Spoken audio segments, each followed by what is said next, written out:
বিশ্বের ড্রোন প্রস্তুতকারক দেশগুলোর মধ্যে প্রথম সারিতে রয়েছে ইরান। ব্রিটিশ একটি সংস্থা বলছে প্রতি মাসে প্রায় 10,000 ড্রোন তৈরির সক্ষমতা রয়েছে তেহরানের। যদিও ইরানের কাছে মোট কত ক্ষেপণাস্ত্র মজুদ আছে তা স্পষ্ট নয়। ইসরায়েলের ধারণা ইরানের হাতে প্রায় 2,500 ক্ষেপণাস্ত্র রয়েছে। অনেকে বলছেন এই সংখ্যা 6,000 ছাড়িয়ে যেতে পারে। বিশ্লেষকদের মতে কৌশলগত কারণে ইরান তার মিত্র গোষ্ঠীগুলোকে ক্ষেপণাস্ত্র সরবরাহ করতে পারে। হিজবুল্লাহ ও হুথি গোষ্ঠীর কাছে অস্ত্র পাঠানোই ইরানের নিজস্ব মজুদ কিছুটা কমতে পারে।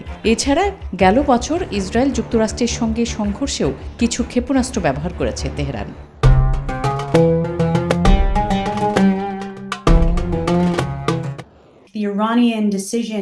ইরানের ধারাবাহিক ড্রোন হামলা হরমুজ প্রণালীর নৌ চলাচল আগামী কয়েক মাস পর্যন্ত ব্যাহত হতে পারে।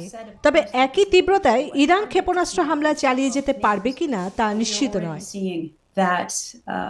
ক্ষেপণাস্ত্র হামলার ক্ষেত্রে ইরানের আরেকটি বড় সীমাবদ্ধতা উৎক্ষেপণ কেন্দ্র বা লাঞ্চার সংখ্যা।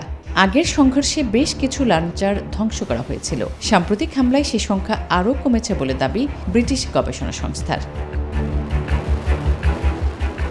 তবে সামরিক বিশ্লেষকদের মতে এসব সীমাবদ্ধতার পরও ড্রোন হামলা চালিয়ে যাওয়ার সক্ষমতা রয়েছে ইরানের। ওয়াশিংটন ইনস্টিটিউটের গবেষকদের মতে ইরানের আধুনিক শাহেদ 136 ড্রোনের পাল্লা 700 থেকে 1000 কিলোমিটার পর্যন্ত।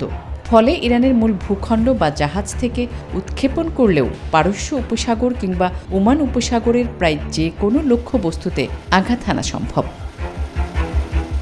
আসমা তুলি, নিউজ 24।